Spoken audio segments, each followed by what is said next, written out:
All right, what's going on, guys? Reed Orlando here with another episode of Reed SPN's podcast, whatever you would like to call it. By all means, call it whatever you want, but it's Reed SPN's sports podcast. So today, I should say yesterday, there was a lot of MMA news going around to discuss. First things first, Conor McGregor retired. I didn't report on that earlier because, in all honesty, I think it's bullshit. I think it's just another ploy for the UFC to offer him more money to come back and to fight someone. It's also smart because no one right now in the top five of that light heavyweight or that lightweight division, or I should say top four, are really a favorable matchup at this point for Conor McGregor. A lot of the top five of that division, a lot of them are great wrestlers. Then you have number 5, Edson Barbosa, which we'll see what happens this Saturday night when he fights Justin Gaethje. But there's really no favorable matchups for Conor. I think he's going to sit back and see how the division plays out. I think he was definitely pissed off that he didn't get a main event pay-per-view with Cowboy, which I think they definitely should have made that a main event somehow on a pay-per-view. Like I talked about in the episode previous to this last week, it just helps out everyone that would have been fighting on that card.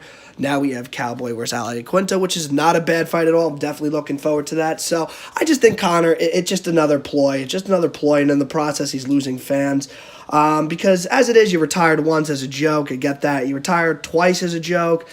I mean, I don't know, people aren't going to take too kindly to that, especially his diehard loyal fans. And I know a couple of fans that are already displeased by all this. So I expect Conor to come back within the next 6 to 8 months, I'd say, when the lightweight division plays itself out. And we figure out what's going on with Khabib, what's going on with Tony, and what's going on with that division, really. I mean, there's just a lot of fuckery that's going on right now at the lightweight division. So let's see how it plays out within the next couple of months. Now, we have Mike Perry versus Cowboy Oliveira. That's official for Fight Night Lauderdale. That's headlined by Yoel Romero and Jacare Souza. That is April 27th. Mike Perry versus Cowboy. I expect this fight to be a fucking war.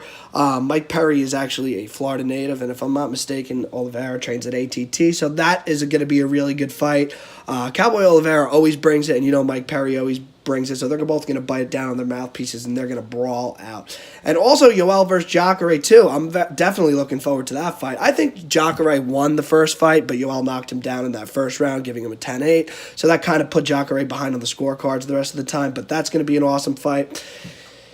Tyron Woodley, he does have a fight now after his last loss to Kamaru Usman. He is taking on Robbie Lawler June 29th in Minneapolis, Minnesota. This is a rematch, and I don't know how different this is really going to play out, in all honesty. I think right off the bat, I'm definitely going to pick Woodley.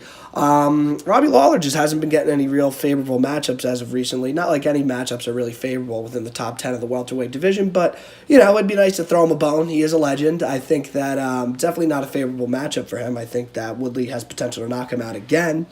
Because when they fought the first time, Woodley knocked him out, and I believe it was the fastest knockout in a title fight history, or the fastest knockout in welterweight title history. So we'll see what happens there, but it's always good to see Robbie Lawler fight, and it's always good to see that former champions who just come off of a loss like he did to Kamaru Usman, like Tyron Woodley, they're still hungry, and they're still trying to climb their way back up to the top to reclaim the belt. So good for both of them. Now, this is one that I thought was funny. So what was just announced was John Jones versus Thiago Santos, official for International Fight Week, UFC 239 on July 6th. But what's funny about this is John Jones tweeted out earlier in the day, and I actually reported on this on my Instagram account, @ReedSPN, if you want to give it a follow. I reported that John Jones called out Stipe at heavyweight, and Stipe was like, oh yeah, let's do it. And there seemed to be a decent amount of hype surrounding that fight. However, 3 or 4 hours after they were talking about that, the UFC said, yeah, no, we're not going to do that. We're going to keep everything the way it is. We're going to keep you fighting at light heavyweight. And they're going to do John Jones versus Thiago Santos. Now, definitely, it's always dangerous when you're fighting a guy like Thiago Santos because he has power and he's so explosive and he can really knock you out with one punch, and you never know when he's really going to explode.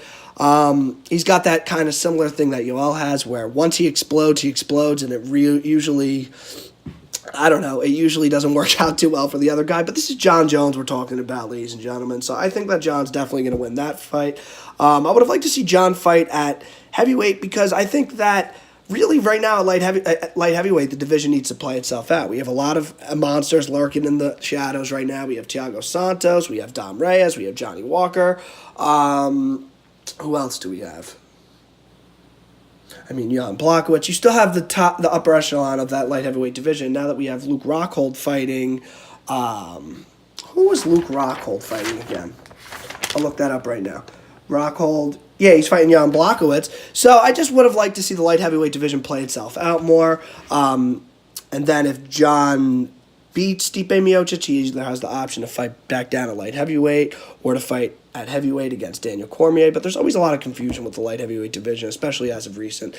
But that fight is official, John Jones versus Thiago Santos. Now another fight is Shane Burgos versus Cub Swanson. That is added to UFC Ottawa. That's a good fight. We haven't seen Cub fight since August. Shane Burgos, we haven't seen fight since November. And it's a big opportunity for Shane Burgos to put himself in the top 10 of that division at featherweight right now. That'll be a good card. Now the biggest news of the week, I should say, is Henry Cejudo versus Marlon Moraes, June 8th at UFC 238 as the headliner.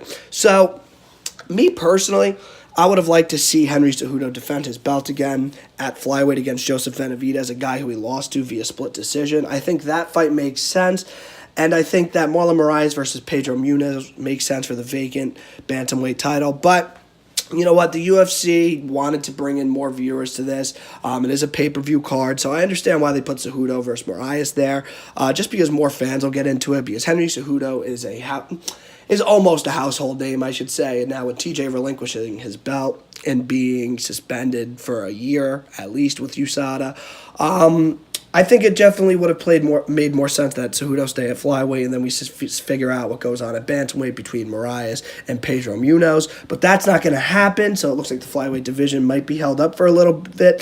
So Cejudo versus Moraes, June 8th, UFC 238. That's going to be an awesome fight. I really couldn't even tell you off the top of my head who's going to win that fight. That's a really razor. It's just a razor, what is it, razor close, whatever it is. It's going to be a very close fight. I don't even know what I was trying to do with that one. So, anyways, now this weekend we have, on Saturday night, we have Justin Gaethje taking on Edson Barbosa for Fight Night Philly. I believe this is the first time they're coming to Philly. I might be wrong. I'm probably wrong on that one. But city of brotherly love, definitely not full of brotherly love. They love to fight. They love to see a good scrap. And I think this is the perfect and most appropriate fight you could put on in Philadelphia. Not breaking down the entire card, just breaking down the main card. Not the main card, the main fight, which is Justin Gaethje versus Edson Barbosa. So, let's get to this breakdown. Now, Edson Barbosa, he's now training with his old Muay Thai coach, Anderson Franca, over at American Top Team. He was previously training with Mark Henry, Ricardo Almeida, and Nick Catone over in South Jersey, but he needed a switch, and honestly, I don't blame him. I would want to get out of the cold, too. South Jersey's cold as a motherfucker like it is here in New York. So for him, for these Brazilians, it makes more sense for them to definitely fight in somewhere warm like Florida I don't know, they can get used to that climate, and it's very similar, I should say, to Brazil. So, in his last fight, he demolished Dan Hooker. He just threw every kick in his arsenal, and he landed on almost every single one of his shots. That was really an impressive performance by Edson. It just was a performance to let everyone know, I'm still here, motherfucker. I'm still in the top 5 of this division. So, in his fights previous to his last fight against Dan Hooker, he had a lot of trouble with wrestlers like Kevin Lee and Khabib. I think that if Gaethje decides to use his wrestling, it definitely puts Edson at a disadvantage. However, we have not seen Justin Gaethje really use his wrestling so far in the UFC. Actually, we haven't seen him use his wrestling or any sort of grappling at all in the UFC. We have seen it somewhat in the PFL. He had a couple of nice takedowns, a couple of nice slams, I should say, but he hasn't used it that much in the UFC. When there is no threat of a takedown, that's when Edson is at his best, like when we saw in his last fight against Dan Hooker. Now, Dan Hooker did take him down once, but Edson got right back up to his feet, so it wasn't really that big of a threat. Edson has one of the stiffest jabs in that division, I should say, and he consistently throws it in the pocket. He's got power in both legs, but his right outside low kick is crippling.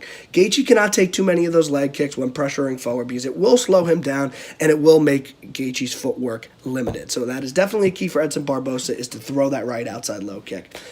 Edson will draw you in by throwing a combination with his hands, and then he will counter with a nice leg kick, and that's usually how he gets you and how he lands so many efficient leg kicks, is from doing that. He does tend to drop his hands when pressured forward, when pressured against the cage, I should say, so he does have to be careful Gaethje doesn't catch him with an uppercut or a hook, because Gaethje does have power, which we did see when he knocked out James Vick.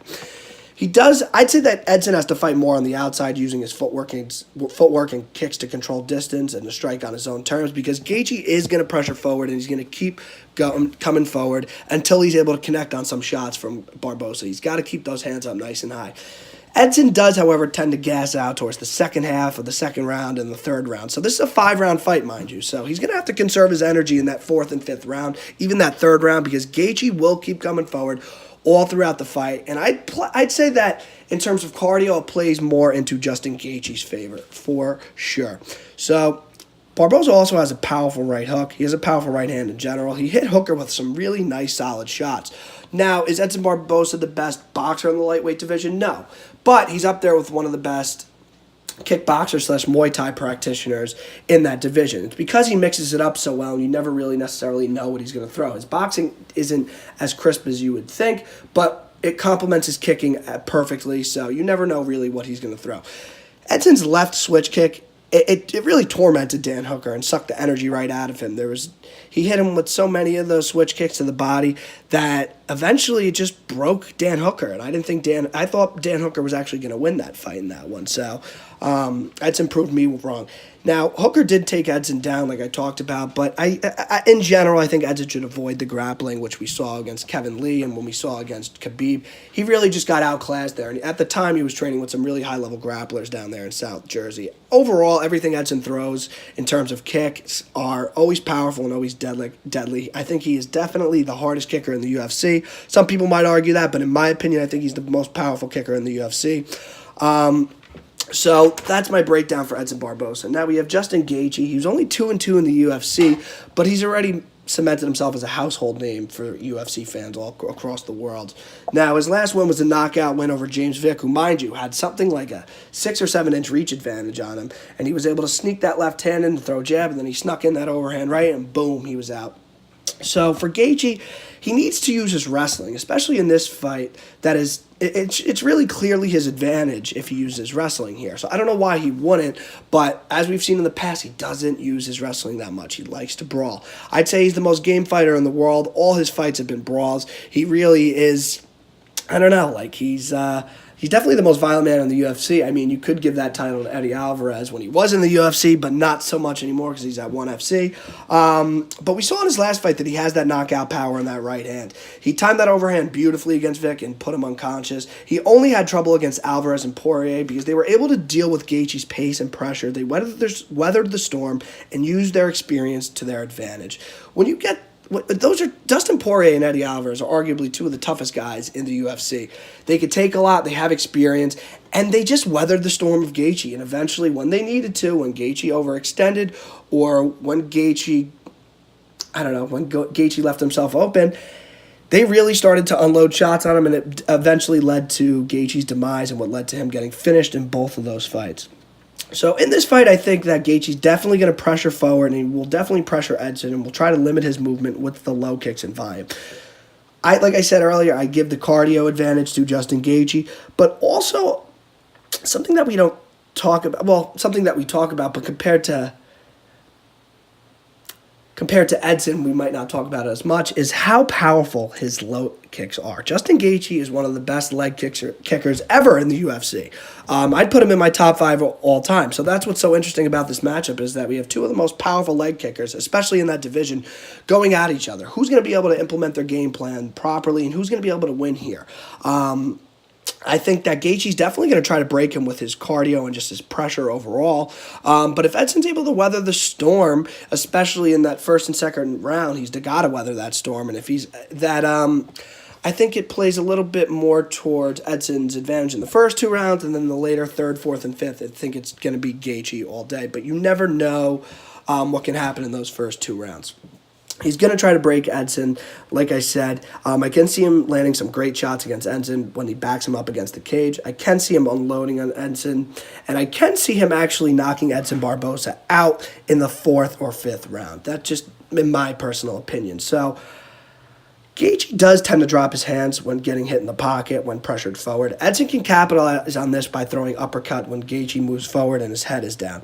So the later this fight goes, the better Gaethje's odds are to win this one. I'm picking Justin Gaethje in this one. I just think that Barbosa's going to have a hard time dealing with his pressure.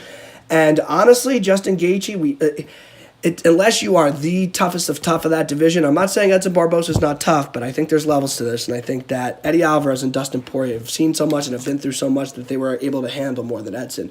We've seen Edson broken before, like when he fought Khabib and Kevin Lee. So what I think is going to happen here is I think Gaethje's going to pressure forward. I think he's going to land some shots, and I could see him even technically knocking him out in the fourth round. So let's go TKO for Justin Gaethje, fourth round. I hope you guys like this episode of Read SPN. Thank you for listening. But yeah, definitely bet on Justin Gaethje in this one. I think in the fourth and fifth rounds when he's really going to be able to take over.